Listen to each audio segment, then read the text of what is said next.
Bien, señoras y señores, tengan ustedes buenas tardes. El Congreso de la República agradece su gentil asistencia. Estamos reunidos en el hemiciclo Raúl Porras Barnechea con motivo de la realización del conversatorio El Perú en la Corte de Cádiz, actividad que se da en conmemoración del 207 aniversario de la promulgación de la Constitución de Cádiz. Cabe resaltar que estas actividades se dan en el marco de la Comisión Especial Multipartidaria Conmemorativa del Bicentenario de la Independencia del Perú en esta oportunidad, en coordinación con el Proyecto Especial Bicentenario. Vamos a dar inicio a este conversatorio con las palabras de bienvenida a cargo del congresista ingeniero Juan Cheput, presidente de la Comisión Especial Multipartidaria Conmemorativa del Bicentenario de la Independencia del Perú, a quien vamos a recibir con fuertes aplausos. Muchas gracias. Muy buenas tardes, distinguidos asistentes. Quiero en primer lugar dar un saludo muy especial a la señora Carmen McEvoy, presidenta del Consejo Consultivo del Proyecto Bicentenario del Gobierno, a la doctora Natalia Sobrevilla, también miembro del Consejo Consultivo, y al igual que la señora Carmen Villanueva, miembro de la Academia Nacional de Historia, distinguidas historiadoras que junto con la doctora Carmen McEvoy nos van a engalanar esta tarde, y a la señora Adriana Doig, coordinadora de gestión cultural del Ministerio de Cultura. Este es un esfuerzo que venimos haciendo en conjunto con el objeto de sensibilizar a la ciudadanía en relación a temas estelares en el lapso ocurrido en nuestro periodo republicano. Cuando nosotros hablamos de Cádiz, suena para muchas personas algo etéreo, no identificable, y eso es muy lamentable. Hoy día en la mañana, por ejemplo, conversaba con otra notable historiadora, con Mariana Muth de Pis, en relación a lo que significó el sesquicentenario y toda la narrativa y todo lo que generó en la ciudadanía. Yo inclusive le decía a Mariana que era increíble cómo los niños pronunciaban la palabra sesquicentenario con facilidad, pues tanto la escuchaban que se familiarizaron con ella y la identificaban con un movimiento o con algo que tenía que ver con la emancipación de la patria. Con Cádiz, que es uno de nuestros momentos estelares, sucede algo lamentable. A pesar que la participación peruana fue notable, muy poca gente la conoce. Entonces, lo que podamos escuchar hoy de parte de nuestras distinguidas expositoras es simplemente el punto de inicio para lo que debe significar un reencontrarnos con todos aquellos momentos que nos deben hacer sentir orgullosos.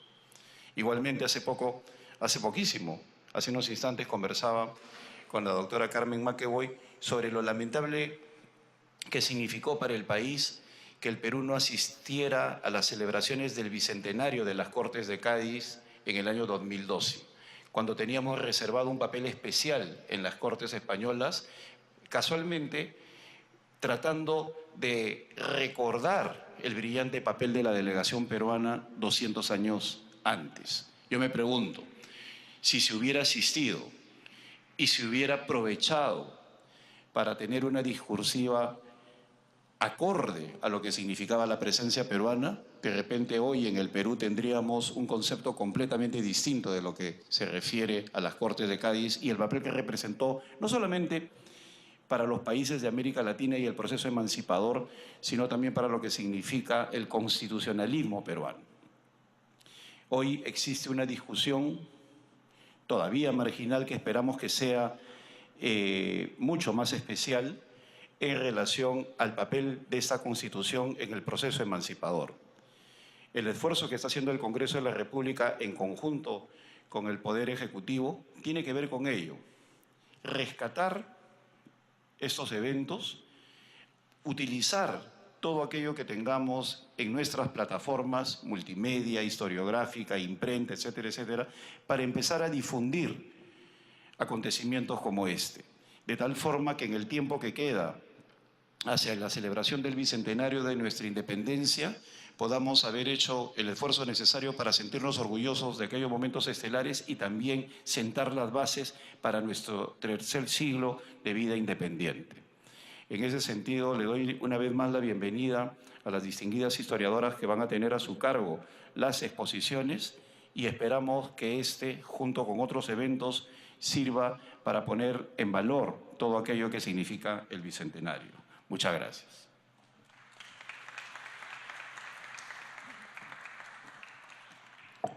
Gracias también por las palabras de bienvenida a cargo del congresista, el ingeniero Juan Cheput, presidente de la Comisión Especial Multipartidaria Conmemorativa del Bicentenario de la Independencia del Perú.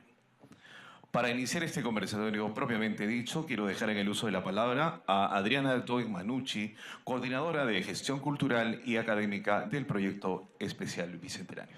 Adelante.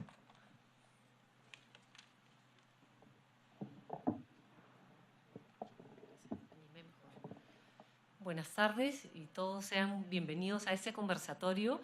Quiero saludar especialmente a la doctora Margarita Guerra, además de a los miembros de la mesa, que es presidenta de la Academia Nacional de la Historia del Perú.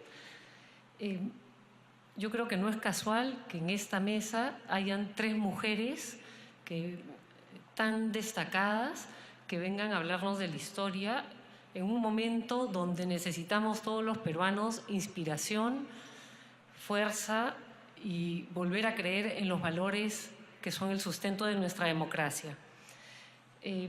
Yo les hablo a nombre del Proyecto Especial Bicentenario, un proyecto del Poder Ejecutivo adscrito al Ministerio de Cultura, y los saludo en nombre de nuestra directora ejecutiva, Gabriela Perona, que ahora está de viaje y por eso me encarga a mí este momento tan bonito de poder saludarlos.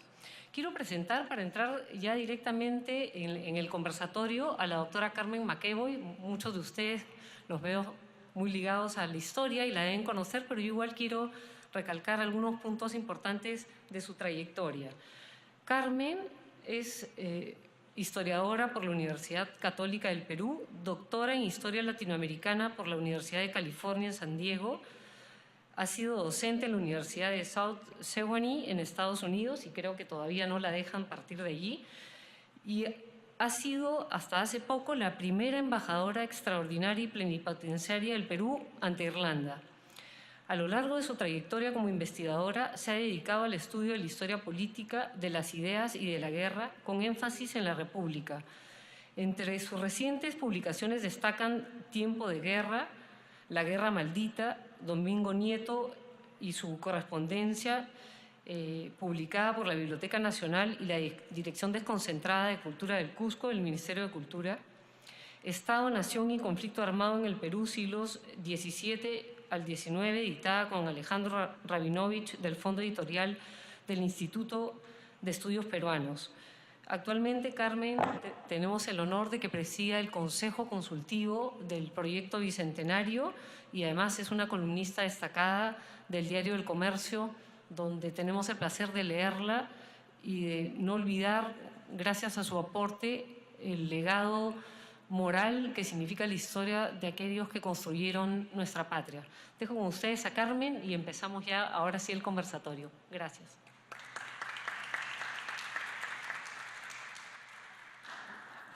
Muchísimas gracias. Primero que nada, a Adriana Doig, representante del Ministerio de Cultura en este proyecto tan cercano a nuestro corazón, que es preparar el camino, digamos, a la celebración de nuestro Bicentenario.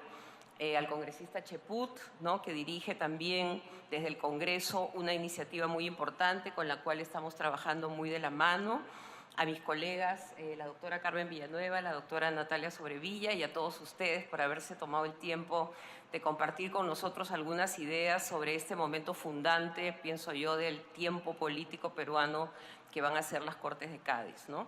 Antes de empezar nuestra participación, estábamos conversando con la doctora Guerra y con la doctora Villanueva sobre, primero que nada, digo, este lugar simbólico que es el hemiciclo Raúl Porras. O sea, para muchos de ustedes, Raúl Porras es el historiador, el biógrafo de Pizarro, el personaje que nos lleva, digamos, por los caminos de la colonia, pero, digamos, Porras es un gran amante del pensamiento político fundante del Perú, ¿no? Él es el que divulga a través de la prensa las ideas, el ideario, la praxis de nuestros primeros liberales, ¿no? Y es para mí muy simbólico que estemos acá recordando a Porras, recordando que no solamente fue un hombre de ideas, sino que fue canciller de la República y, digamos, nos llevó al pináculo en sus participaciones, digamos, de defender la soberanía de los estados, ¿no? que para él era un punto fundamental. No interesaba la ideología, no interesaba, pero la soberanía de un estado era algo por defender. Y esa idea de la soberanía que poco a poco se va a ir plasmando, digamos, en estas discusiones y en estos momentos, como bien lo menciona Pablo Macera, en las 3 etapas de desarrollo de la conciencia nacional. Un libro extraordinario al que probablemente deberíamos también regresar para rescatar este momento tan importante que es el momento de las ideas, el momento de la palabra, cuando la palabra tiene sentido, ¿no? Cuando uno ve las pinturas cuando se está inaugurando las Cortes de Cádiz, la dignidad del momento. O sea, cómo estos congresistas que están ahí presentes saben que eso va a cambiar la historia y que va a cambiar la vida de las personas. Y no van ahí por sus intereses, no van ahí por prebendas, sino van ahí porque creen que la palabra y la ley tienen un efecto importante en la vida de los ciudadanos, ¿no? Entonces yo creo que hay que volver a recoger estas ideas en un momento, como lo ha mencionado Adriana, en que tanto las necesitamos. Es un momento, digamos, en que estamos con hambre de ideas, con hambre de proyectos, con hambre de objetivos, con hambre de dignidad republicana, como decían muchos de estos pensadores, ¿no? Y cuando estábamos también conversando en los preámbulos con la doctora Villanueva y con la doctora Guerra, recordamos a Percy Cayo, porque Percy Cayo tiene un artículo que también probablemente deberíamos reeditar, en el que él menciona, ¿no? Y acá termino para empezar nuestra discusión, que la ilustración peruana fue probablemente una de las más brillantes de todo el imperio colonial. Entonces, no es una casualidad de que brilláramos en Cádiz. No es una casualidad que un diputado peruano presidiera las Cortes de Cádiz. No es una casualidad que se llevara el pensamiento de avanzada a Cádiz, como la abolición del tributo indígena. O sea, solamente en un lugar como el Perú, donde había tanta complejidad, tanta diversidad, podían surgir esas mentes que estaban tratando de lidiar con una realidad que veían muy complicada, pero que ellos tenían la ilusión, y eso para mí es algo también para celebrar, de que habían salidas y que la razón puesta al servicio del ciudadano tenía, digamos, una función especial. O sea, a mí lo que me gusta de esta primera generación es que hay ilusión, que hay optimismo, que hay, digamos, la idea de que están iniciando el camino. Por eso que yo siempre regreso a ellos, ¿no? Porque yo creo que hemos ido perdiendo esa ilusión y hemos comenzado a ser atrapados por este cinismo, por esta, y no quiero ser exagerada, pero por esta falta de valores, por esta falta de respeto al cargo, ¿no? Y en esta representación, que es una palabra que surge ahí, la representación, los representantes se sienten que tienen una tarea muy importante y la están llevando en sus manos, ¿no?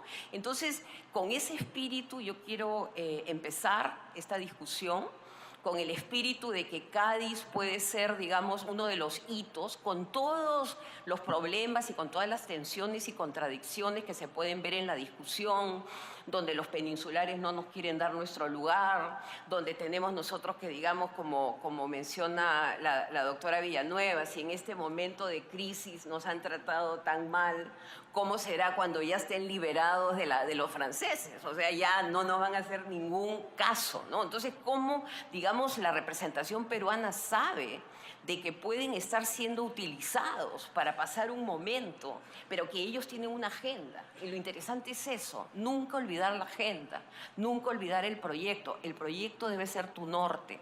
Y yo creo que eso lo hereda la primera generación, la generación del Congreso Constituyente. O sea que los hijos de esos representantes van a ser los que van a escribir nuestra primera Constitución.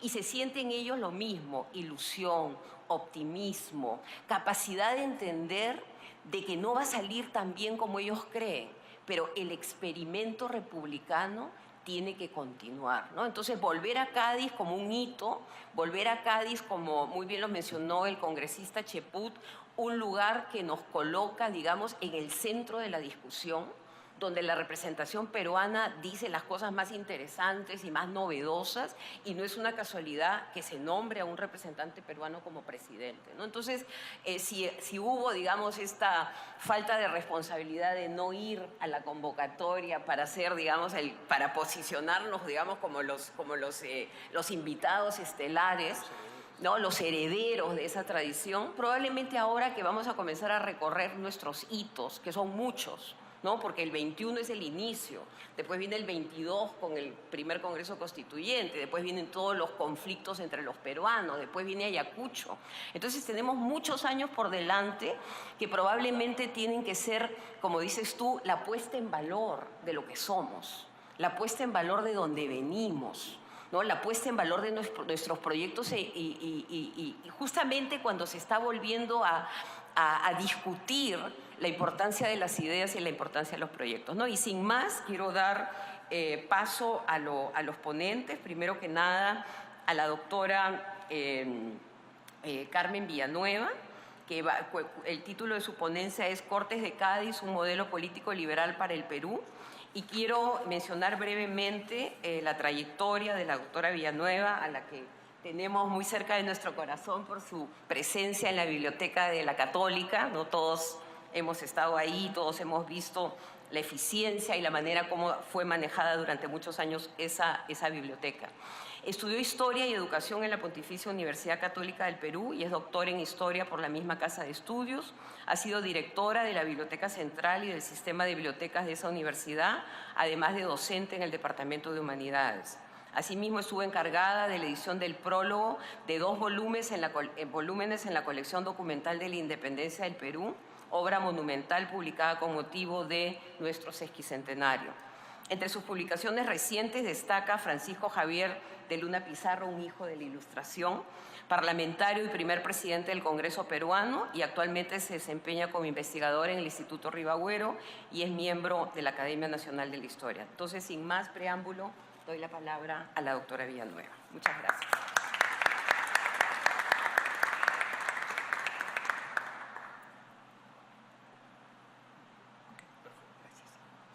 Bien, muchas gracias por su presencia. Yo voy a presentarles hoy día un pensamiento, algo sobre las Cortes de Cádiz. Gracias. Sobre las Cortes de Cádiz, que tiene un cierto enfoque. Debo reconocer que este tema lo comencé a estudiar cuando estaba realmente en mi primer año de estudios e ingresé al Instituto Ribagüero, al Seminario de Historia. Y este era un tema de los preferidos por el doctor de la Puente. Entonces me interesó, entramos al Seminario de Historia y terminamos trabajando este tema, o sea, imagínense ustedes, desde que yo entré a la universidad. Y sobre todo nos enfocamos en lo que fue uno de los decretos más importantes, que fue el de libertad de imprenta y el consiguiente periodismo. Entonces, realmente casi toda mi vida he trabajado cuestiones de periodismo de esta época y después ya he entrado más bien al tema de, un poco derivado, de los primeros liberales y entre ellos de Luna Pizarro. Bien, empecemos. Bajo el gobierno absoluto de los Borbones, la crisis de la familia real, la reacción contra la Revolución Francesa y el expansionismo del Imperio Napoleónico, España enfrenta la invasión de las tropas francesas y el intento de establecimiento de una nueva dinastía con José Bonaparte.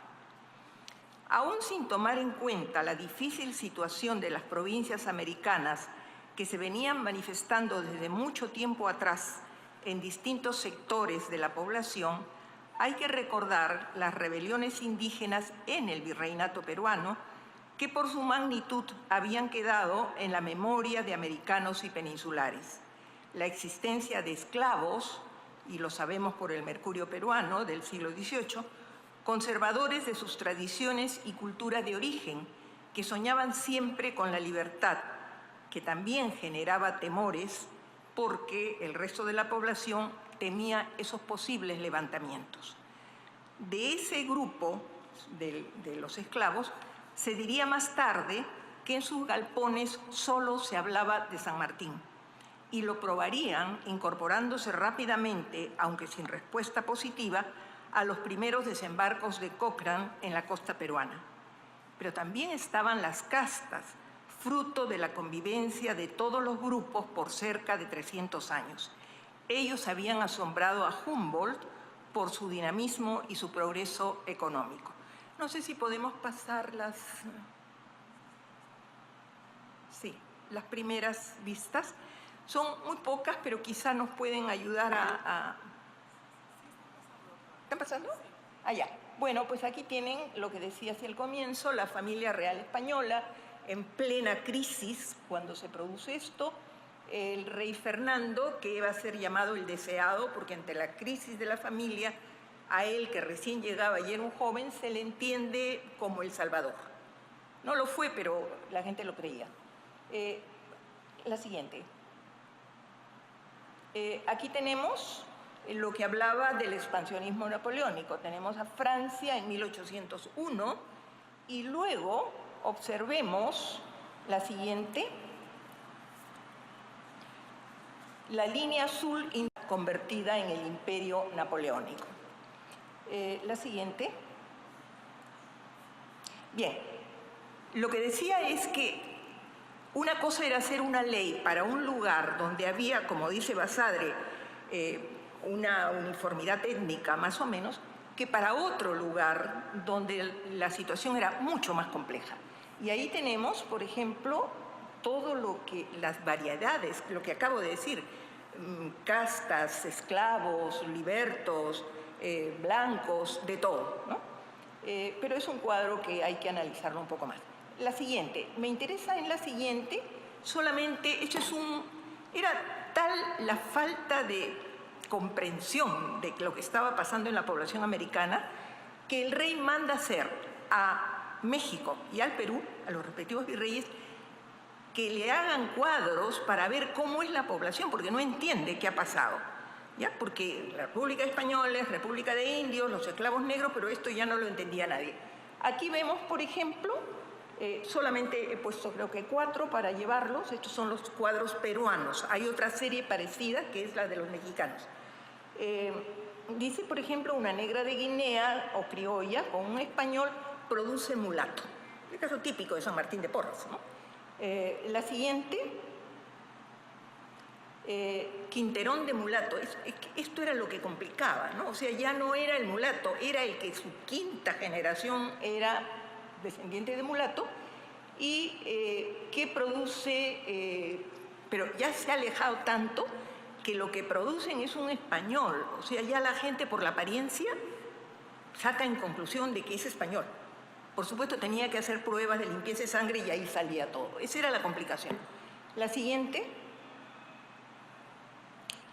Mestizo e India producen cholo. Hoy nosotros los peruanos somos cholos, como sea. Pero eso era la palabra, el término original, ¿ya? Solo a esos, en teoría. La verdad es que nadie usaba estos términos sino cuando tenía que probar qué cosa era. Entonces el mestizo con India produce cholo. Y la siguiente, India con mulato produce chino. Este es un nombre extraño que en quechua solo existe para el masculino. No existe la palabra china, ¿no? Y, mejor dicho, al revés. Existe para femenino, pero no para masculino. Yo lo he consultado con algunos lingüistas y la verdad que no saben de qué se trata. Pero yo, que soy del norte, he oído a mi familia hablar de las chinas de los pueblos, ¿no? Así, ¿por qué chinas? No se sabe. Hay un montón de teorías, pero parece que existe en el quechua esa palabra y se aplicó aquí. Creo que la siguiente, a ver, vamos a ver. No quería que faltara el otro grupo que nosotros mencionamos hasta hoy.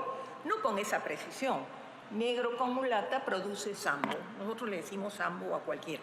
Porque al final lo que ocurría con estas personas era que eran las castas. Y para ser casta Solo había que tener alguna gota de sangre africana. Eso era todo. Entonces, pero yo creo que por mandarle al rey una cosa más explícita se la hicieron así.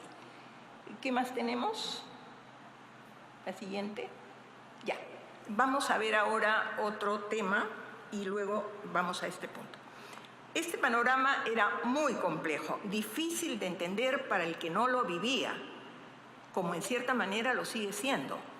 Cuando uno va, sobre todo a Europa y a otros países de América, este panorama es complicado, ¿no? La gente no lo entiende bien.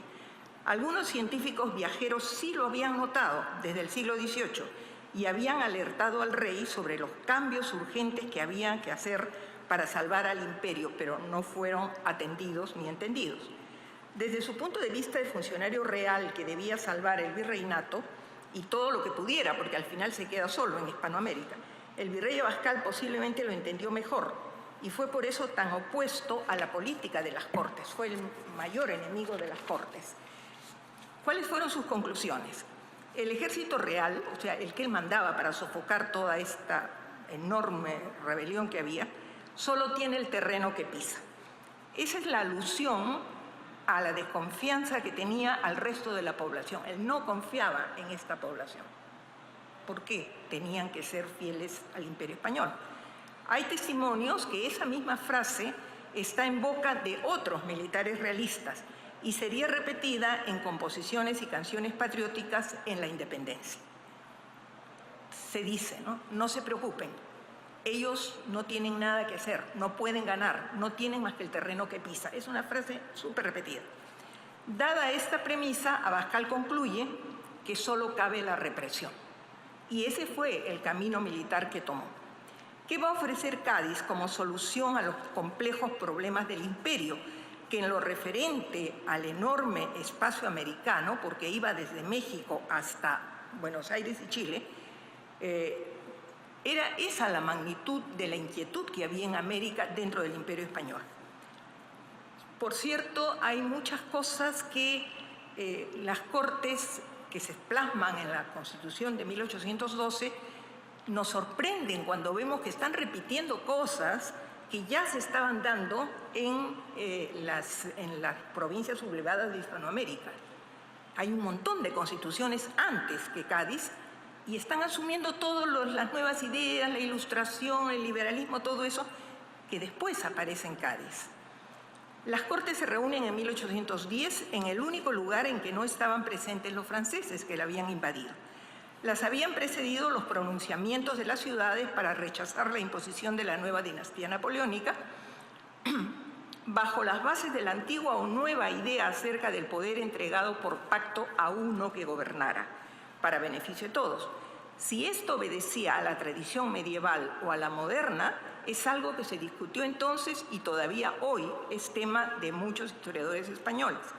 El camino que siguieron las disposiciones gaditanas desde 1810, sin embargo, marca una diferencia. Ya no es representación estamental, es el concepto del hombre con derechos, del ciudadano, pero del buen ciudadano, porque eso también nos puede llevar a error. El hombre que tiene derechos no son todos los hombres, es el hombre libre, sin ninguna sujeción personal, laboral o económica, es el hombre útil, la personificación del buen burgués. Se podía ser español, mexicano, chileno o peruano por muchos años, pero eso no lo convertía automáticamente en ciudadano con derecho a participación. Llegar a esa situación fue un proceso que llegó a su culminación mucho más tarde. Esos pronunciamientos fueron las juntas, con las mismas razones y el mismo fundamento: reservar el poder para el rey y proclamar así el reconocimiento a la corona. Pero en América, desde el inicio de la Revolución, antes de Cádiz, no significó reconocimiento a España. Era la antigua noción de la monarquía patrimonial. América estaba constituida por reinos pertenecientes a la corona, como los otros que existían en la península, el reino de Castilla, León, lo que fuera. Lo que había sido el fruto de la labor que habían hecho los reyes católicos para unir la península. En este momento inicial es que sobre la base de este tema de qué cosa es América frente a España, se comienzan a advertir las contradicciones políticas a ambos lados del Atlántico. porque cuando el Cabildo de México intenta establecer una junta exactamente con las mismas razones dadas en España, los miembros peninsulares de su audiencia y el inquisidor se oponen violentamente y argumentan que España y Nueva España no son iguales. Nueva España es una colonia, porque los reyes católicos lo conquistaron. Por eso la lucha contra las muchas juntas que aparecieron en América refleja un problema de fondo y fueron consideradas insurgentes. En España van a ser las juntas fieles al rey, que le conservan el poder. En América no, van a ser combatidas, por eso vienen ejércitos españoles, porque son insurgentes, porque no reconocen a España. Cádiz se resume en la Constitución sancionada el 19 de marzo de 1812 y es en sus artículos donde se plasma su modelo de Estado. La Declaración de Igualdad para peninsulares y americanos parecía eliminar toda diferencia. De hecho, las normas eran para todo el imperio, a diferencia de la primera Constitución francesa que declaraba explícitamente que no regía para las colonias. Sin embargo, cuando se trató justamente de la población americana y no se aceptó su participación plena, ciertamente con el apoyo de diputados americanos, que tampoco aceptaban que todos participaran, se dejó sentir nuevamente un tema de desconfianza. Se decía, si se acepta que participen todos, el cálculo, que es numérico sobre base poblacional, podía acrecentar el número de diputados americanos, que eventualmente impondrían sus condiciones. Esa desconfianza parece haber sido el fondo que advirtieron muchos de los diputados americanos que en 1814, cuando los franceses fueron derrotados, comentarían lo que decía Carmen, es un liberal peruano el que lo dice. Los americanos han tenido que sufrir habiéndoseles echado en cara las disidencias de América, se refiere a las Cortes, como autores y protectores, si cuando estaban ahogándose, cuando estaban luchando contra Napoleón, conservaban su carácter fuerte, ¿qué será hoy que se ven triunfantes? Pero las Cortes sí ofrecieron algunos elementos útiles usados por los americanos. Un rápido decreto 9 del 10 de noviembre del mismo año de su instalación estableció la libertad política de la imprenta, que a pesar de su corta vigencia real en el Perú y América, tuvo resultados significativos. Los virreyes del Perú y México entendieron cuánta repercusión podía tener en el caldeado ambiente que intentaban gobernar y con ardidez cancelaron las publicaciones realmente independientes, aplicándoles el propio reglamento creado por las Cortes, que prudentemente decían tiene que haber un reglamento para contener los abusos de la libertad de imprenta. Dejaron aquellas publicaciones que eran moderados comentarios de los temas de Cortes, frecuentemente auspiciadas y dirigidas por las mismas autoridades. Aunque la Junta Suprema de Censura en España, por lo general, no confirmaba las sentencias provinciales, como las del Tribunal de Lima, apelaba siempre a justas consideraciones, refiriéndose a que América estaba en problemas, para mediatizar sus propias resoluciones. Pero el corto lapso de vigencia real de la libertad de imprenta sí permitió la aparición de un buen número de periódicos y publicaciones que hicieron que un público más amplio conociera los temas que estaban circulando por toda América y que fundamentaban una nueva concepción política. Aún fueron más lejos aquí en Lima, porque como lo había hecho la Junta de la Paz en 1809, denunciaron nada menos que la invalidez de las bulas de Alejandro VI como título de dominio sobre América. Sostuvieron que el dominio solo se justificaba por los actos de aceptación de América a los soberanos y dejaron pendiente la conclusión que no podían decir porque el virrey Abascal estaba cerca, si América no confirmaba la aceptación, ¿cuál sería entonces la relación entre ambos? Decir estas cosas públicamente era una novedad, porque las autoridades españolas habían intentado un férreo control de toda clase de ideas civiles o religiosas en la búsqueda de una homogenización del pensamiento de los vasallos, disposiciones que encontramos desde 1541. No se trataba solo de las lecturas que pudiesen venir a América, sino de lo que podía escribirse en América e ir a España. Pero ese control no era posible y no lo fue. Las prohibiciones reiteradas, las colecciones confiscadas por la Inquisición, las persecuciones y castigos por leer libros prohibidos y hasta el estudio que se ha hecho hace poco de los inventarios de libros entre las pertenencias de españoles fallecidos que enviaban sus pertenencias a España nos demuestran que esas lecturas estaban aquí.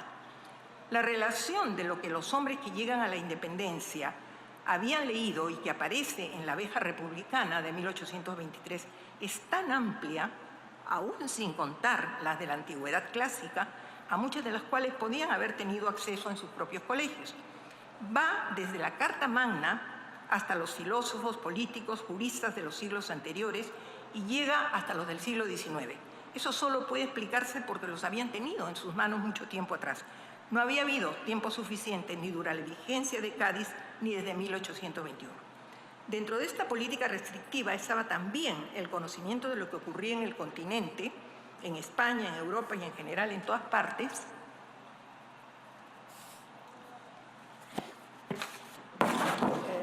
Las noticias, ¿no? Y esto es muy interesante porque nos saca de la idea de que estábamos como aislados, ¿no? El virreinato peruano no pasaba nada porque no se enteraba tampoco de lo que pasaba alrededor. Pero es que no era así. Sabemos perfectamente que desde el sur, desde Buenos Aires, donde llegaban las noticias muy rápido, tomaban el antiguo camino de los incas y entraban por el sur a la sierra peruana y desde ahí llegaban hasta el norte, hasta Huánuco, y ahí hablaban inclusive con las noticias que llegaban ya un poco diluidas del rey Castelli, las proclamas del rey Castelli.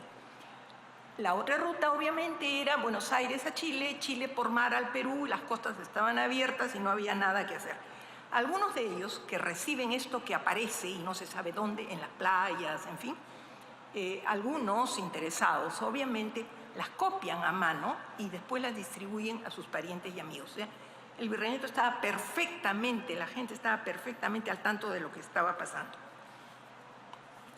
En fin, está acabándose el tiempo, pero quiero pasar a un tema que probablemente tiene mayor peso. Hay un elemento que sí podría movilizar a la sociedad y es la presencia de actos eleccionarios que debían ser ejercidos por los ciudadanos, aunque estos fuesen solo parte de la población. Ya sabemos que no eran todos, como ocurría en todas partes y también en las nuevas repúblicas. En todas partes la gente no era ciudadana perfecta, ¿no? Era ciudadana porque tenía las condiciones de dinero, estatus, etc. Sin duda hubo interés entre la población en general que por primera vez veía este ejercicio y también entre los que no tenían derecho a elegir, pero que simpatizaban con los que iban a ser de todas maneras sus representantes o no simpatizaban. Las elecciones se propusieron para los cabildos y se propusieron para los diputados a Cortes. Para los diputados obviamente era más notoria, ¿no? Ahí eran aquellos que iban a ir a hablar en las Cortes y había un reconocimiento detrás de que estaba el derecho a elegir. Pero quisiera tomar un minuto, Carmen, porque no fueron tan sencillas. O sea, las tensiones que había dentro de la sociedad peruana se manifestaron en las elecciones. En los pueblos de indios, donde los que habían tenido siempre el poder había sido la nobleza incaica o los caciques. Y entonces se aliaban con el cura y hacían las grandes fiestas, las grandes celebraciones y obligaban a los indios del común, como se les llamaba, a pagar. Cuando vienen las Cortes dice, todo nacido en América, originario, sí vota. Es decir, votaban los indios en general. Entonces, ¿qué van a hacer? Van a apelar a un montón de cosas. Algunas resultan divertidas, otras más bien trágicas. Pero, por ejemplo, como no había registro cívico, no existía RENIEC ni nada por el estilo. Entonces, ¿qué es lo que existe? Los registros parroquiales, que estaban en las parroquias con los curas, también en los pueblos de indios. Entonces, va a haber un ardid ahí y eso lo informan los periódicos de ese momento, ¿eh? Hay una alianza de tal manera que el cura no solamente era el que proporcionaba la lista de los que podían votar en cualquier parte, sino que ahí, además, y en todas partes tenía que dar una especie de boletita para que la gente pudiera votar. Estaba en sus manos, realmente. Entonces, lo que van a hacer en los pueblos de indios es cambiar la boletita por la boleta del cumplimiento de la confesión anual. Y entonces el cura en un pueblo va a dar 5 boletas, o sea, no pueden votar más que 5 indios del común. ¿Por qué? Porque dice, como no se han confesado, no tienen derecho a boleta y entonces no pueden votar. ¿Ya? Bueno, así como eso hubo en Lima también, no me da el tiempo, pero hubo en Lima casos en los cuales ahí los criollos se aprovecharon de los peninsulares porque había mucho criollo ilustrado a cargo de eso. Entonces lo que van a hacer es, van a decir, se presentan los españoles y ¿dónde? De Canarias. Canarias es una isla española, pero ellos van a decir, no, no, no, los canarios no son España, son África. Y como los africanos no pueden votar, ustedes tampoco, y lo sacan. El virrey protesta, baile, no, el pueblo soberano ha dicho que no, así que... Entonces, eso, las elecciones fueron, al parecer, muy entretenidas. Además, eran indirectas. Entonces, no era que yo voy a votar por fulano, sino que yo voto por este y este vota por otros y así. Y al final eran los elegidos. Y eso pues quedaba al final, como era gradual, quien tenía más dinero iba avanzando un paso más, un mejor vecino, lo que fuera. Y al final quedaba la gente más influyente de la población, de la comunidad. Y ahí interviene la autoridad para hacer que se elija a uno o a otro según lo que quieren. Digamos, a veces resulta gente por unanimidad, cosa que es muy difícil estadísticamente, pero va a continuar en la República, ¿no? Y si vamos al archivo del Congreso, justamente vamos a ver cómo hay caudillos durante la República que cuando se hace elecciones indirectas también obtienen 100% de los votos elegidos y ahora son presidentes constitucionales. No podía ser, ¿no? Y bueno, finalmente, fin.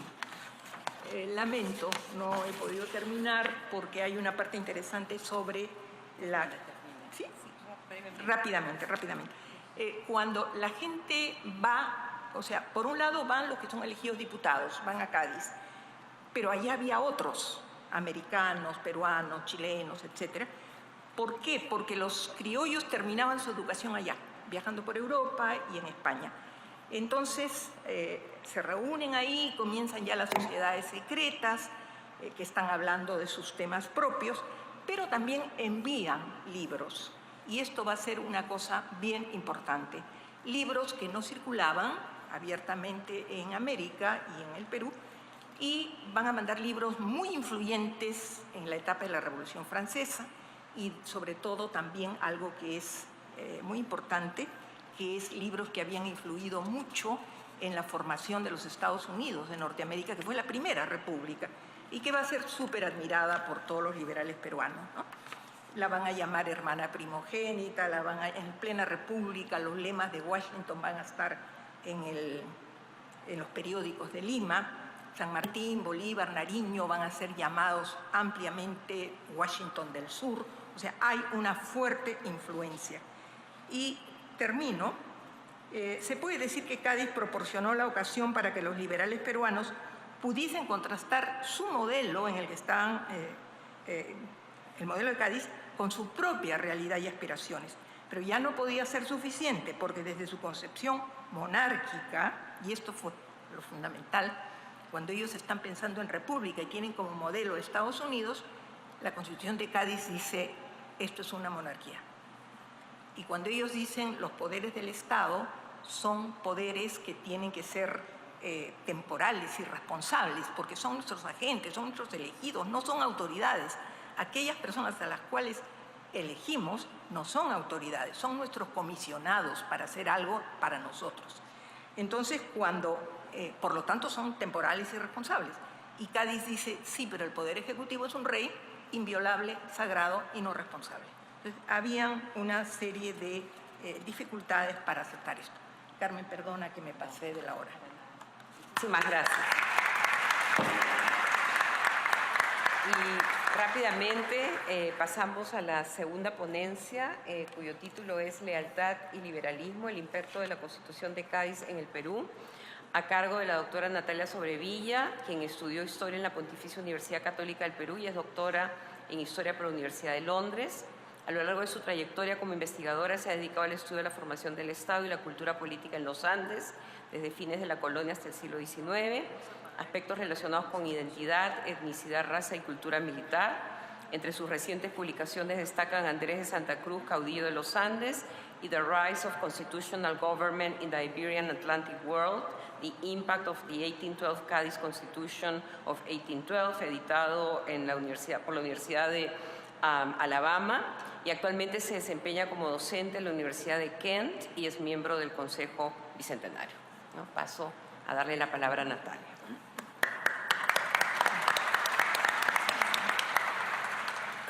Muchas gracias, Carmen. Quería comenzar con unos agradecimientos al congresista Juan Cheput por haber puesto este evento, a Carmen como presidenta de la Comisión Bicentenario, a Adriana en representación de la comisión. Estoy muy contenta de compartir la mesa con la doctora Villanueva, que fue mi maestra, y también muy contenta de tener aquí a la doctora Margarita Guerra, que también fue mi maestra. Quería agradecer también a la Universidad de Kent por el apoyo financiero para estar aquí presente, acompañándolos a ustedes. Ha sido un gusto también poder presentar con mi familia presente y con colegas y compañeros. Como dijo Carmen, uno de mis últimas publicaciones es justamente este libro sobre el impacto de la Constitución de Cádiz, no solamente en el Perú, sino en el mundo atlántico. Durante el año 2012 lideré y contribuí a un grupo de investigación de personas de ambos lados del Atlántico para tratar de entender no solamente cómo se había escrito la Constitución, sino principalmente cómo se había puesto en práctica. De alguna manera mi trabajo ha estado mucho más interesado en las prácticas políticas que en los discursos y los debates sobre la construcción misma de la Constitución. Y el motivo por el cual el Perú ocupa un lugar muy especial en esto es que fue uno de los territorios, fue el único territorio importante en América del Sur que se mantuvo leal a la corona española por un periodo tan largo que la Constitución estuvo vigente no solamente en su primer periodo, entre el año 12 y el año 14, sino también durante su segundo periodo, entre el año 20 y el año 23. Es decir, la Constitución de Cádiz, los peruanos no solamente fueron instrumentales en los debates y en las ideas que se debatieron en Cádiz, sino también fueron muy importantes, sino que la Constitución fue muy importante también en el proceso político de toda la independencia peruana. Para entenderlo, la historiografía peruana desarrolló un término muy particular que se considera el fidelismo, que lo puso Armando Nietos Vélez, y habla sobre esta conexión importante con la monarquía hispánica. Y una de las cosas muy interesantes que surgieron de este trabajo en conjunto sobre el impacto de la Constitución es tratar de entender cómo la Constitución misma fue concebida como un documento político para un espacio mucho más grande que fuera ya España o fueran los diferentes reinos o provincias o virreinatos americanos. Obviamente esto se enmarca en el proceso napoleónico que la doctora Villanueva detalló en la presentación visual que hizo. Y en el caso peruano vemos que el virrey de ese momento, que es Fernando de Abascal, va a ser un muy importante representante de la corona en América y va a liderar toda una serie de campañas militares en contra de algunas de estas juntas que se van a crear en otras partes de América. Y él va a lograr engarzar su poder político también en base a la Constitución de Cádiz. Si bien él personalmente no es un liberal y no considera que necesariamente las posiciones políticas que se toman y las decisiones que se toman en las Cortes a partir del año 10 y a partir de la Constitución del 12, él se ve obligado a implantar, a imponer la Constitución, así no sea necesariamente de su agrado. La doctora Villanueva mencionó el concepto de ciudadanía, y estamos además aquí en el momento de las revoluciones atlánticas, donde el concepto de ciudadanía se ha desarrollado tanto en la Revolución Norteamericana como en la Revolución Francesa, donde se han desarrollado las ideas sobre los derechos del hombre y del ciudadano.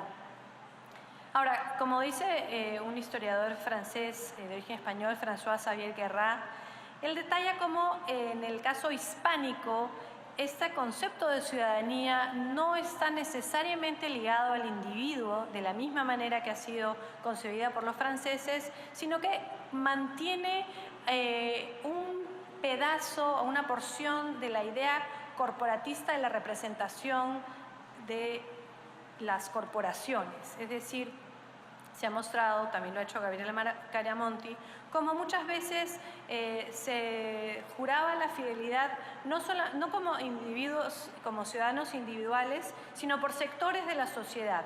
Los cabildos, las parroquias, las milicias, los abogados, las universidades, los colegios, las oficinas administrativas, incluso las corporaciones y el Tribunal del Consulado, el Tribunal de Minería. Entonces, la doctora Villanueva hizo referencia al tipo de elección que se hace. Las elecciones a los diputados a Cortes van a ser indirectas y luego las elecciones mandadas por la Constitución van a ser también indirectas. Como lo dijo también, es a partir de la parroquia. Pero los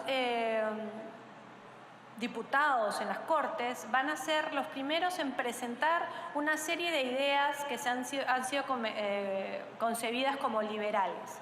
Es decir, la palabra mismo liberalismo o liberal aparece en el contexto constitucional de Cádiz. Y entre las medidas que se ponen en práctica, como lo hizo mención la doctora Villanueva también, fue la libertad de prensa. Se pasó esa ley el 10 de noviembre de 1810, es decir, la libertad fue aplicada en el Perú a partir de 1811, es decir, aún antes de la Constitución ya se dio el debate de la libre prensa en el Perú y a Abascal le resultó imposible evitarlo, y esto hizo que la discusión de estas ideas liberales sobre ciudadanía se pudieran dar de una manera muy amplia. En Lima ya había existido una prensa anterior, en el siglo XVIII, muy conocido el Mercurio Peruano, pero esa es una de muchas otras publicaciones. Pero en el caso peruano tenemos en febrero de 1811 el Diario Secreto de Lima, que está ya en ese momento hablando contra los deseos del virrey Abascal de evitar poner en práctica la libertad de prensa en la ciudad. Y ya para abril de 1811 tenemos títulos como El Peruano, El Satélite del Peruano, El Verdadero Peruano, El Argos Constitucional, El Anti-Argos, El Investigador, El Peruano Liberal, El Cometa, entre otros. Entonces podemos ver que hay una nutrida discusión sobre todo este tipo de conceptos. La doctora Villanueva, la doctora Martínez Riaza, Víctor Peralta han hecho muchas investigaciones sobre este tema, sobre cómo la cultura política y el debate en Lima mostraba que existían varios puntos de vista diferentes.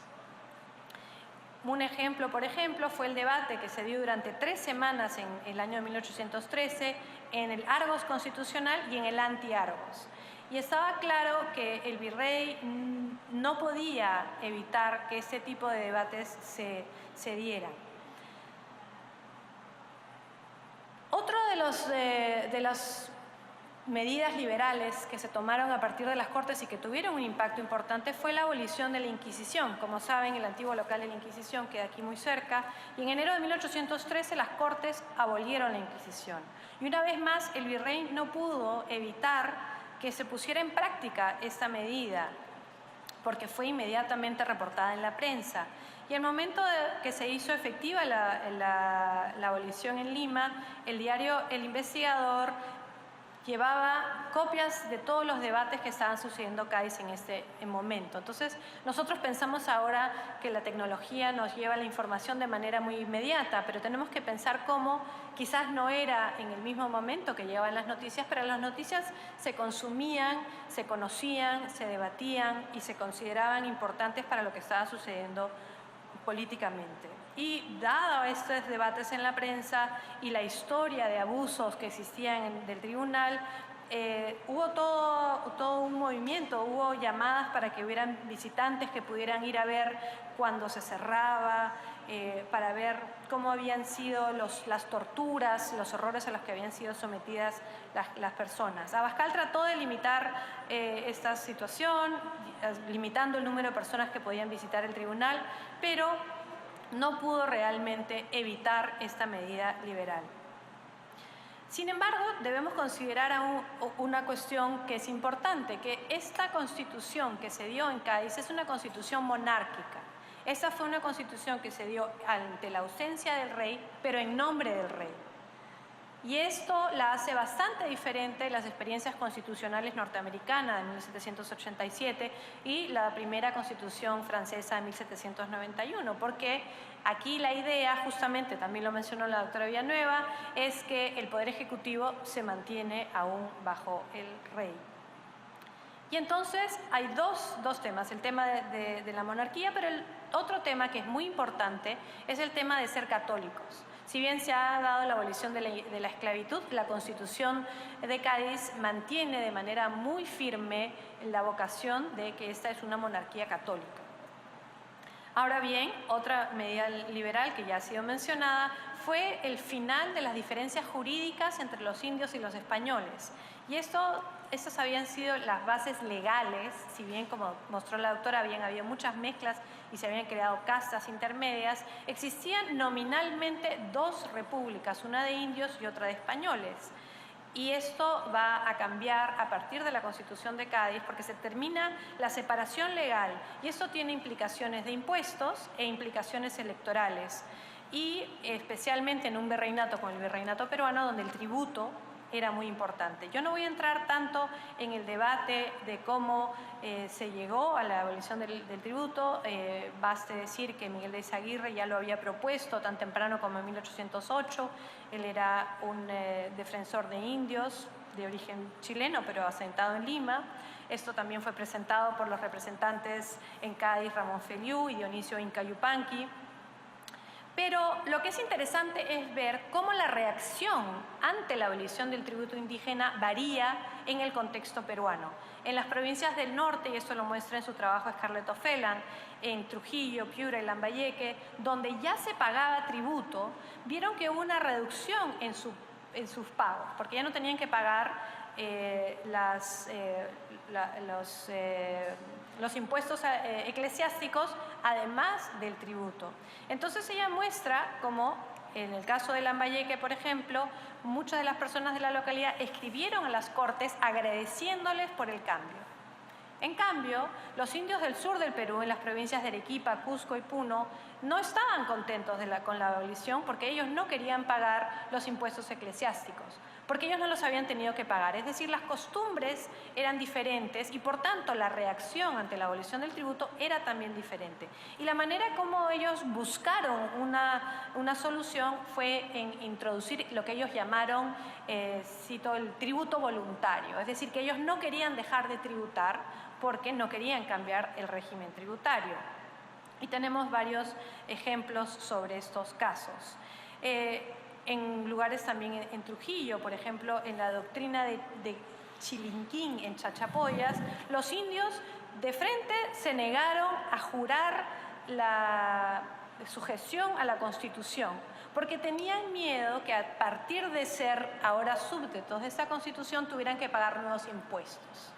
Es decir, tenemos que pensar cómo las relaciones entre los grupos de indios en el Perú estaban muy organizadas y engarzadas en el tema del pago de tributo.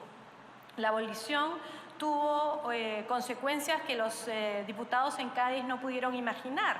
Los liberales pensaban que la manera más justa de equiparar a los indios y a los españoles era aboliendo el tributo y pensaban que esas eran diferencias que debían dejar de existir.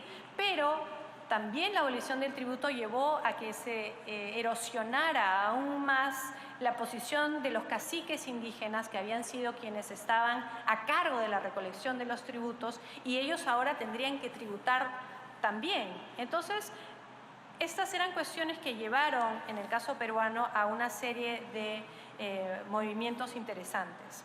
Como dije, uno de los temas fue las consecuencias que tuvo en la cuestión de impuestos, pero la otra fueron las elecciones. Y si bien en el periodo colonial existían elecciones para gobiernos municipales, para consulados, para posiciones en los diferentes comisionados de comercio, incluso en las órdenes religiosas, las cofradías, las monjas votaban por sus abadesas. Es decir, existía una práctica de lo que significaban las elecciones, y lo novedoso va a ser en la idea de cómo va a ser la representación. Si queremos pensar cuál es una de las cosas que introduce las Cortes de Cádiz en la práctica política en el Perú, es en esa idea de que hay una representación.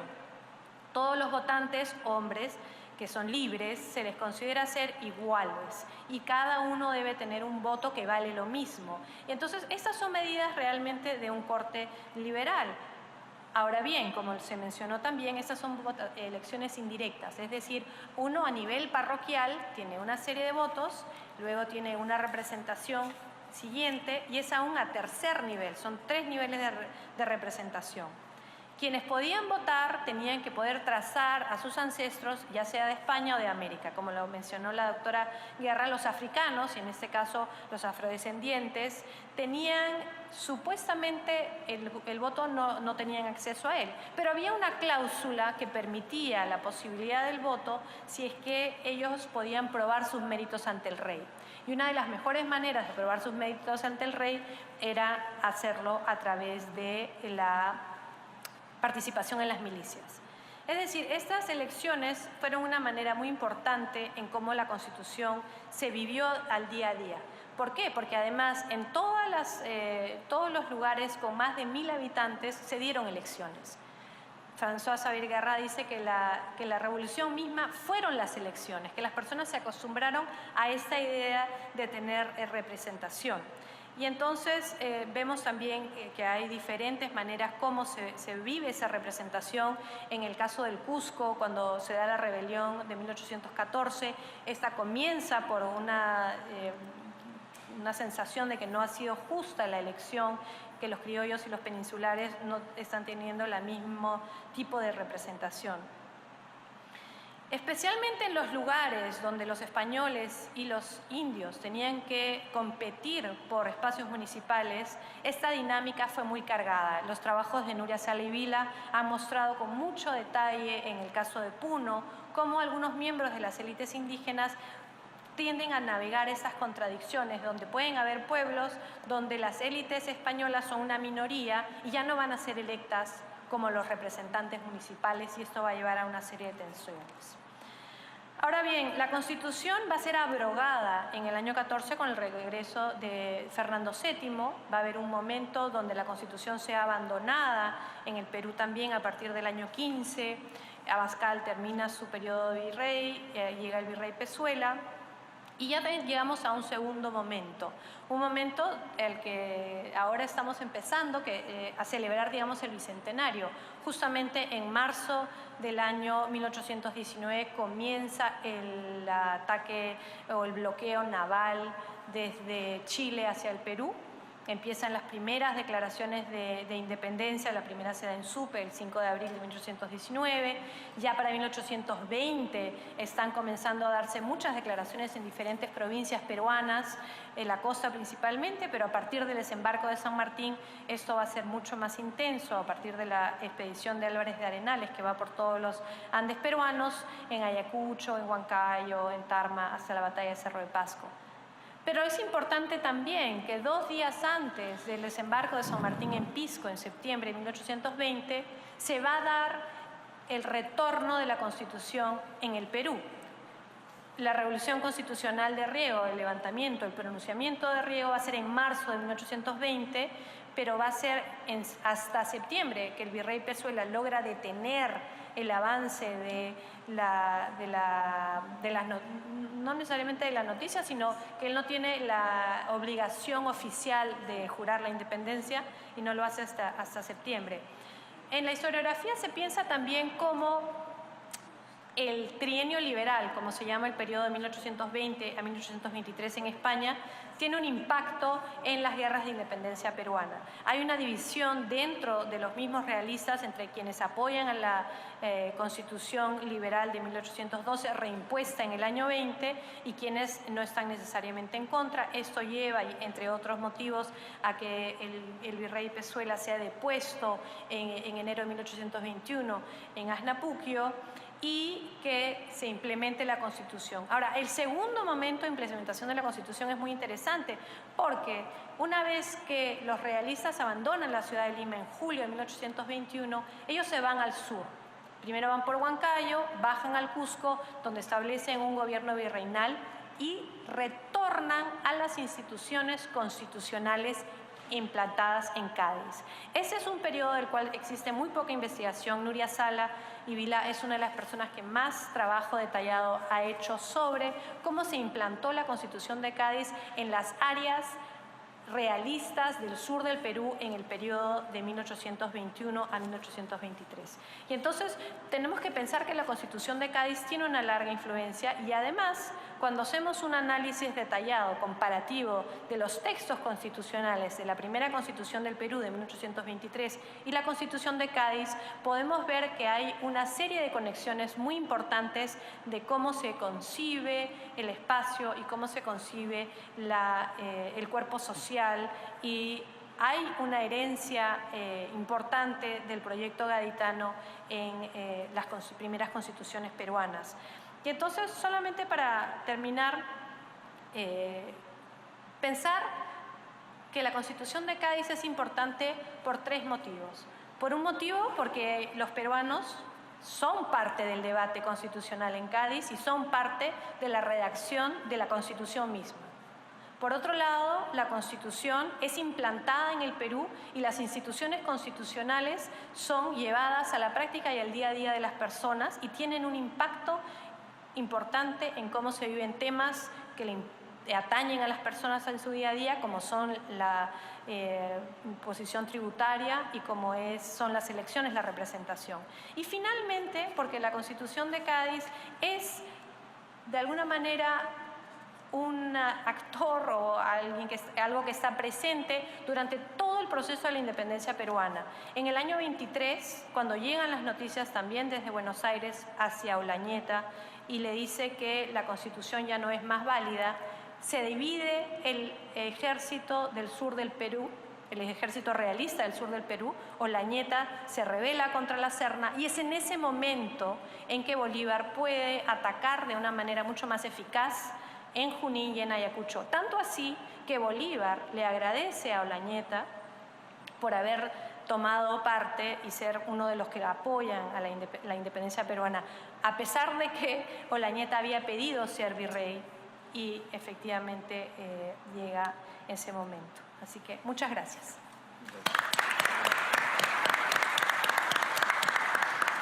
Bueno, y en este momento acá tenemos una serie de preguntas para las ponentes, así que vamos a utilizar esta parte del tiempo para contestarlas y después tendremos como un comentario final. La primera, para la doctora Carmen Villanueva, usted habló acerca de la comunicación e información de la situación europea española en las colonias. Pero si una noticia de época cruza el océano, esta llegaría como un teléfono malogrado, digamos distorsionado. ¿Cómo era la información probablemente tergiversada y si esta situación influyó en las juntas americanas? Curiosamente, la que llegaba más tergiversada eran las noticias oficiales. Y de eso hemos trabajado un poco periodismo. Uno de los primeros periódicos no constitucionales, sino previos, que se hicieron en el Perú, fue La Minerva Peruana. Su nombre ya y se suponía que daba las noticias oficiales. Era la plena época en la cual los reyes estaban prisioneros en Francia. Entonces, este periódico, de repente, publica una serie, porque solo eran noticias oficiales, entonces publica una diciendo que Napoleón ha sido derrotado, que el rey ya volvió, que el infante entró a París, que ha sido coronado. Una serie de cosas un poco que hoy día nos sorprende que se hayan podido siquiera decir. El escándalo fue tal en Lima que el virrey tuvo que decir, perdón, así no era, y cerró el periódico. Entonces, ¿qué pasó con esto? Usualmente las noticias oficiales eran las noticias que se quería que la gente conociera así. y levantar un poco el ánimo de que la península estaba pues en una crisis total. Entonces comienzan a aparecer la Gaceta de Lima, pero muy tímidamente. Y los criollos, que son los que leen, ¿no? Los criollos ilustrados, etcétera, van a comenzar a perder la fe en todo lo que sea publicación oficial. Entonces no les creen, simplemente. Yo tengo acceso a una serie de cartas de liberales en que dicen: no, esto no debe ser cierto. Voy a esperar que llegue la correspondencia y los periódicos ingleses por la vía de Jamaica. Entonces, clandestinamente llegaban. Entonces, los criollos no creían las noticias oficiales, creían las que venían de otro lado, creían las que venían de Buenos Aires, creían las que venían de Chile y podían comparar. Por supuesto que había un montón de noticias que venían de Chile o de Buenos Aires, proclamas, etcétera, en las que decían que habían ganado tal batalla, lo que fuera, ¿no? Pero estas cartas de criollos van a decir: vamos a esperar, nos parece que no es cierto. Y entonces hay ese tipo de cosas. Ahora, la noticia, cualquiera que fuera, sobre todo la oficial, tardaba pues mínimo 3 a 4 meses en llegar. Era lo mínimo que podía tardar. No solo era que la navegación era larga, la ruta era larga, sino también que era, digamos, el mar estaba plagado, el Atlántico, de los antiguos corsarios de los países enemigos de España, pero en esta época está plagado de corsarios insurgentes y se llevan los barcos españoles, entonces se interrumpe la correspondencia regular y hay que esperar la clandestina, que llega por los mismos corsarios o que llegan por los barcos neutrales, porque se interrumpió el comercio. Entonces los países neutrales comienzan, hay que autorizarlos que entren, porque si no, no hay que comer ni con qué vestirse. Entonces estos vienen y traen noticias, muchas veces interesadas. Inclusive hay el caso de un barco ruso o algo, porque llegaban hindúes de Calcuta, de todas partes, y entonces viene y habla de cosas maravillosas que les está pasando a los en la guerra europea, ¿ya? Grandes noticias contra Napoleón. Y los criollos comentan y dicen: sí, pero ya sabemos, nos han dicho que ese capitán, cuando desembarca, dice lo que las autoridades quieren oír. O sea, es muy complicado, pero ahora nosotros podemos comparar qué cosa es lo que ellos van a saber y qué cosa fue lo que realmente ocurrió. Pero el hecho es que no están incomunicados. Perfecto, muchas gracias. La segunda, para Natalia: ¿cuáles eran los requisitos para ser representante para participar en estas elecciones en caso de las del virreinato? Perdón, ¿en las coloniales o en las de Cádiz? Contestemos para ambas. Claro, en las elecciones coloniales eran por cuerpos, entonces era una representación dependiendo de cada cuerpo. En cuanto a los representantes locales, tenían acceso, por ejemplo, a los niveles municipales, todos los que eran ciudadanos. Entonces era un acceso bastante amplio. Perfecto. Para el congresista Juan Cheput, ¿qué peruanos estuvieron en las Cortes de Cádiz? Bueno,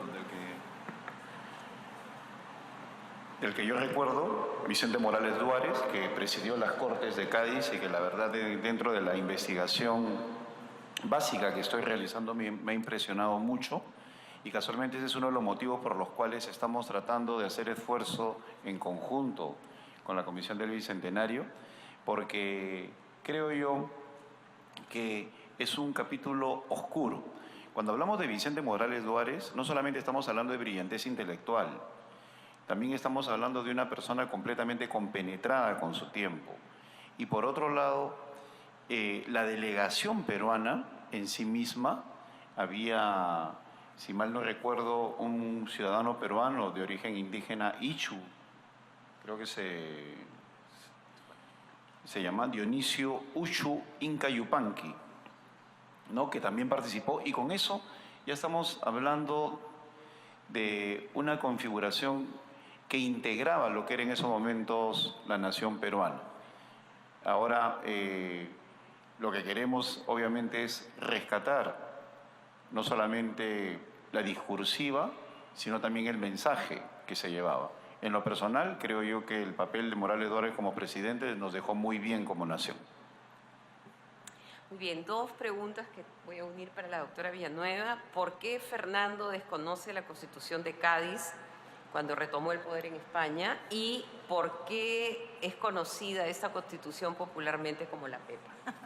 Quizá lo de la Pepa es más sencillo. Fue jurada el 19 de marzo, que es el día de San José.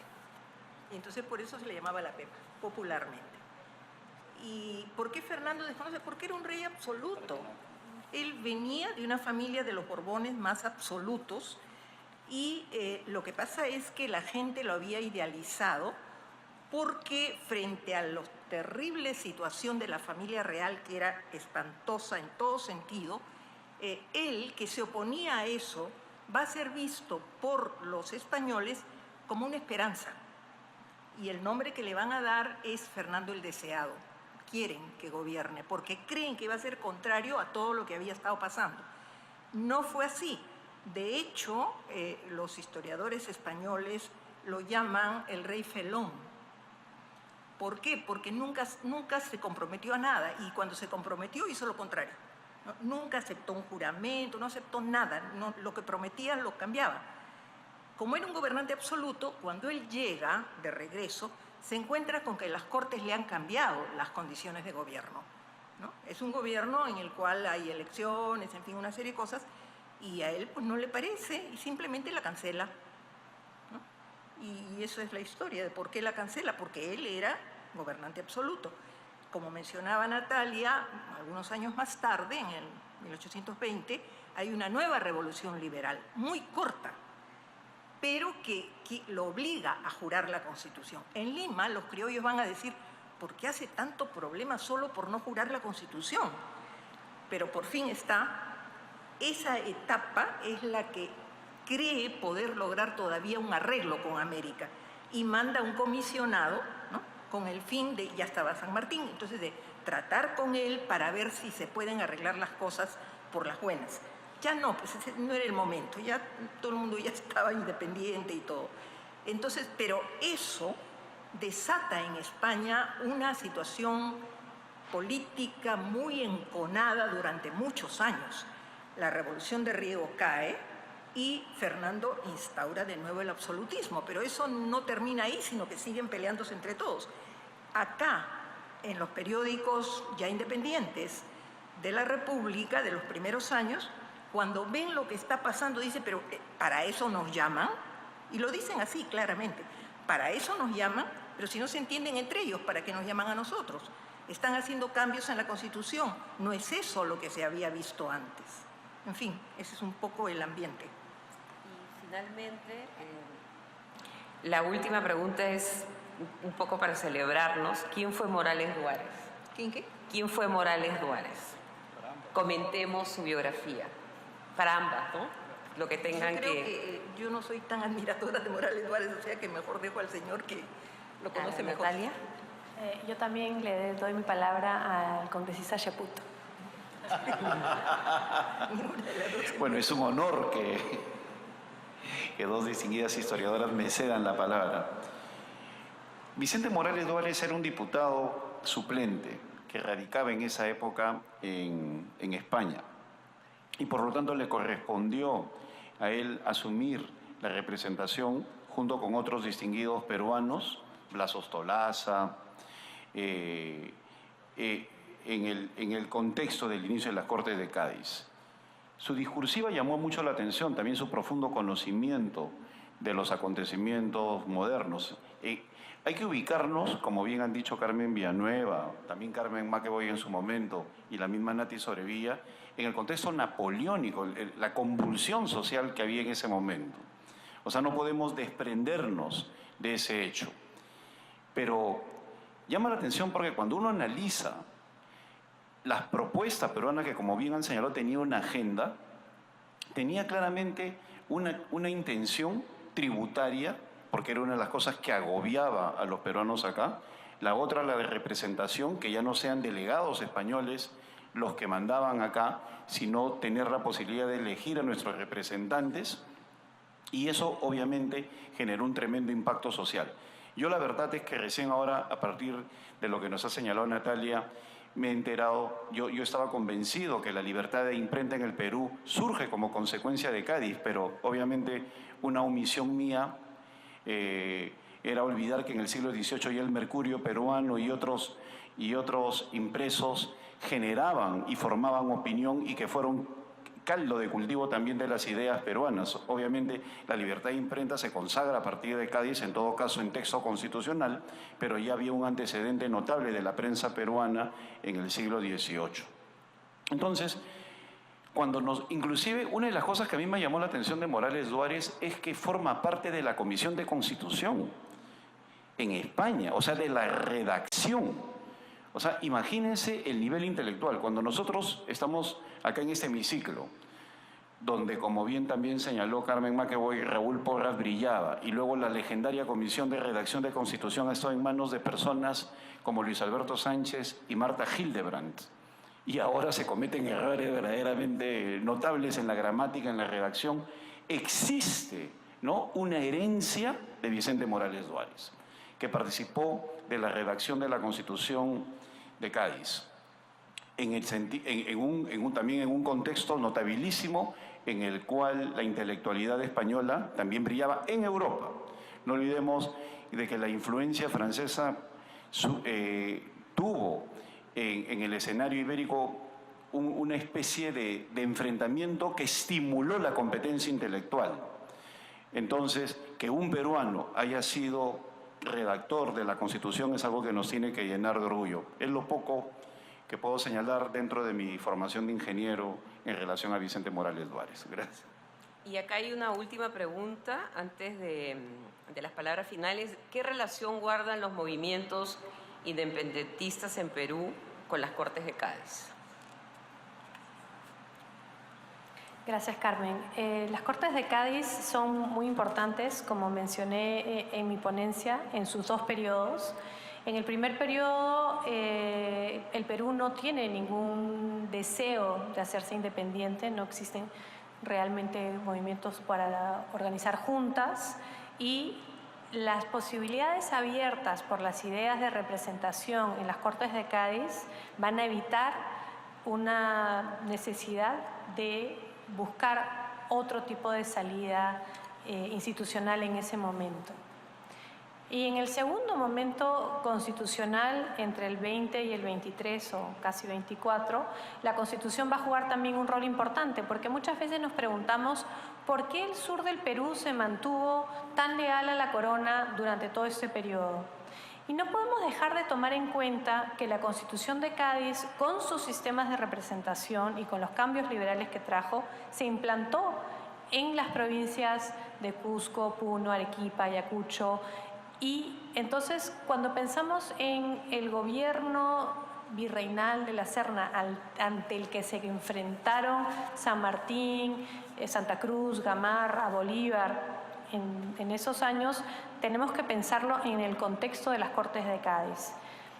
Para entender el lealismo o el fidelismo en el Perú, tenemos que entender que las Cortes de Cádiz y la Constitución abrieron espacios de representación que no habían existido antes y que le fueron de interés a los peruanos.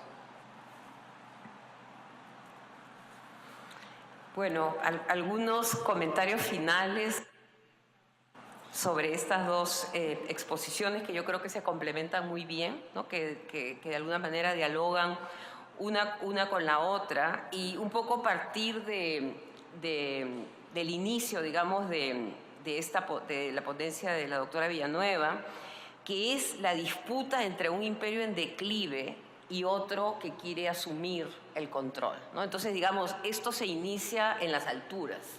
Y es lo interesante, y cómo esta disputa en las alturas es como una especie de reacción en cadena que termina con un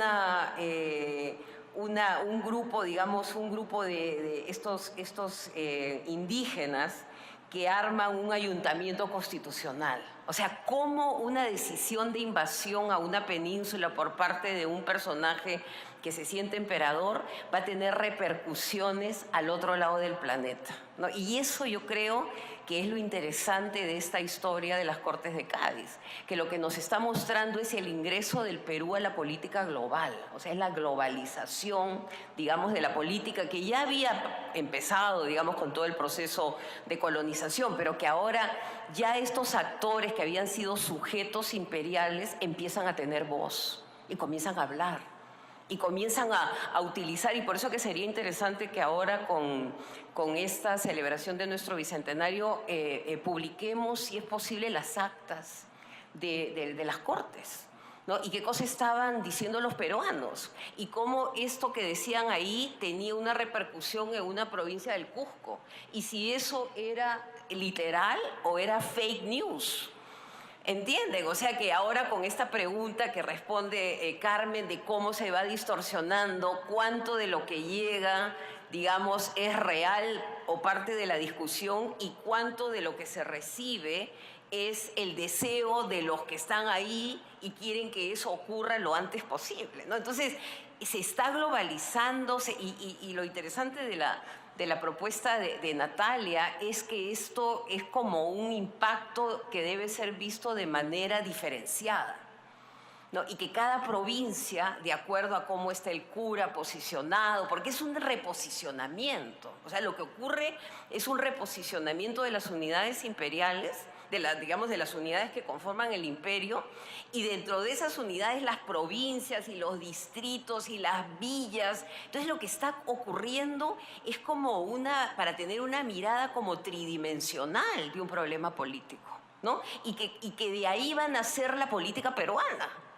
¿no? De esta solución a esta especie, como decía Hipólito Unanue, de esta cuadratura del círculo. Porque es una cuadratura del círculo tener una constitución liberal con un sistema monárquico y con un Fernando el Deseado que primero la firma y después le tira una patada, ¿no? Entonces, esa tensión es la que se vive, pienso yo, y lo dejo como reflexión en nuestra política. O sea, la reforma y la contrarreforma, ¿no? Digamos, el intento de cambiar, pero al mismo tiempo los que cambian tienen que controlar el proceso, porque en el cambio ellos desaparecen como liderazgo, porque se los va llevando, digamos, el proceso de transformación y de reforma. Y un personaje que yo creo que acá en nuestra historia se le ha dejado, digamos, a los personajes, no se les ha explorado en toda su dimensión, Abascal, que distorsiona, pervierte, trampea, utiliza la prensa a su favor y que nos habla mucho de todos los procesos en los que acá en el Perú se han destruido todas las intenciones de cambio, ¿no? Que al final una reforma termina siendo lo opuesto de lo que realmente los que lo inician pretendían, ¿no? Y ahí está, toda esa tensión se está dando, digamos, en esta parte del imperio, y la herencia que se le deja al Perú es eso, una política polifacética, compleja, donde hay miles de actores que solamente, digamos, la locura de los caudillos va a poder entender en su momento. Ellos los entienden a todos. O sea, los liberales en algún momento se pierden el libreto, ya les parece demasiado complicado y simplemente se retiran, ¿no? Pero digamos, esa herencia. Y otra parte que me parece interesante en las dos ponencias es la maquinaria electoral. O sea que finalmente aprendemos un sistema eleccionario, ¿no? Que también está lleno de trampas, está lleno de complejidades, donde, por ejemplo, los afrodescendientes pueden votar mediante una cláusula, pero si tú quieres sacas esa cláusula y no los dejas votar, ¿no? Entonces la ambigüedad. Yo creo que acá hay un elemento en la política ambigua que de alguna manera no va a darnos el camino, que para bien o para mal, el camino hacia allá, como un carril, sino que abres 25 caminos. Y de eso nace la política peruana moderna, ¿no? Entonces, volver a Cádiz, digamos, y yo creo que un poco rescatarlos, a los Morales Duárez, a todos los que estaban hablando algo que al final va a ser totalmente cambiado, pero habría que volver al libreto original. O sea, ¿cuál era la obra?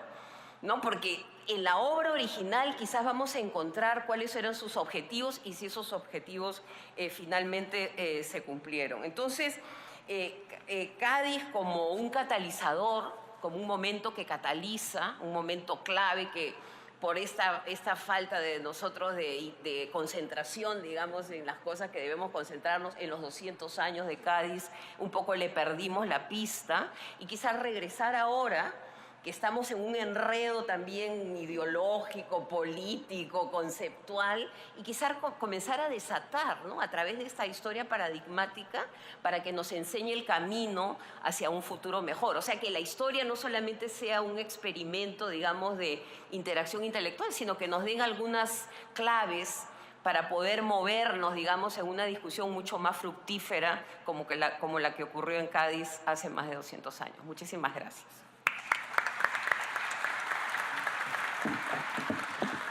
Bien, gracias también por la excelente moderación a la doctora Carmen McEvoy, así como también las excelentes ponencias. Les pido por favor a los distinguidos y respetables presentes un fuerte voto de aplausos para esta excelente mesa de honor.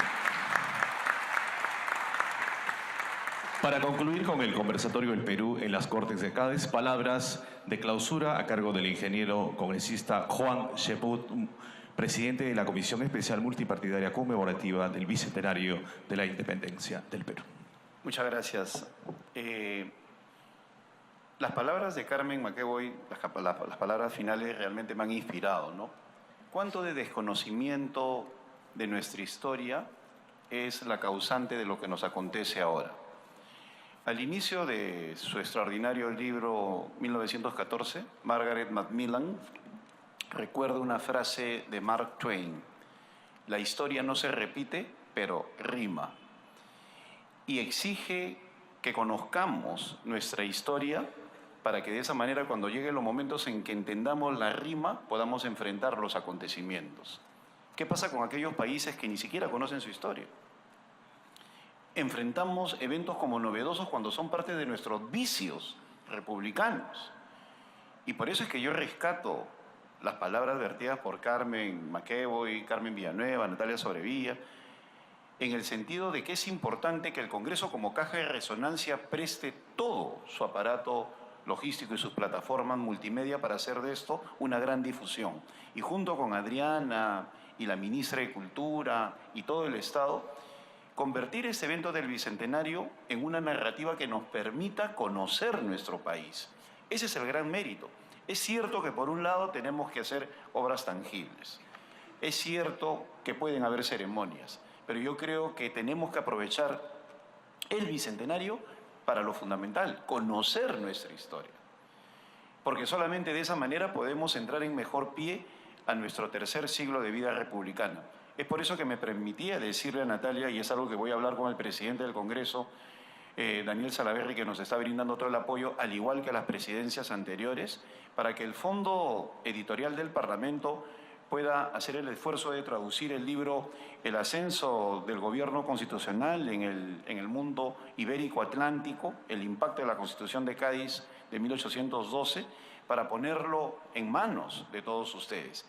E igualmente, junto con el Consejo Consultivo que preside Carmen McEvoy y las facultades con las cuales ya hemos firmado convenio de historia, en este caso de San Marcos y de la Católica, ser generadores de términos de referencia. Y esto tengo que reconocer, es una de las primeras conversaciones que tuve con Natalia Sobrevilla hace ya un par de años, para identificar esos huequitos históricos que hay que nadie conoce y empezar a producir. Obviamente tenemos que priorizar, y qué mejor que ellas para que prioricen estos aspectos de nuestra vida. Tenemos que rescatarlos, tenemos que ponerlos en valor. A nosotros no nos corresponde eso en el Congreso. A nosotros nos corresponde ser los facilitadores, las personas que estamos acá a disposición de nuestros historiadores para identificar esos momentos y poder utilizar nuestro fondo editorial para sacar esos libros que se necesitan para conocer nuestro país, nuestra historia. Y finalmente, eventos como este que se van a suceder a lo largo de los próximos 2 años y medio, los estamos editando en todas nuestras plataformas, queremos convertirlos en CDs, estamos hablando ya con varios colegios emblemáticos, pero queremos llegar a todos. Tenemos pendiente una conversación también con la ministra de Educación, porque considero, y esto también es fruto de la conversación con distinguidos historiadores, que lo fundamental para este bicentenario es que todos conozcamos nuestra historia. Tenemos mucho de qué enorgullecernos, lamentablemente muchas veces la coyuntura hace que nos olvidemos de ello. Finalmente quiero agradecer a Carmen Villanueva, Carmen Maquevo, Natalia Sobrevilla y Adriana Doig por esta estupenda, maravillosa tarde de historia. Muchísimas gracias. Y damos por clausurado el evento. Hay que publicar. Lo vamos a publicar.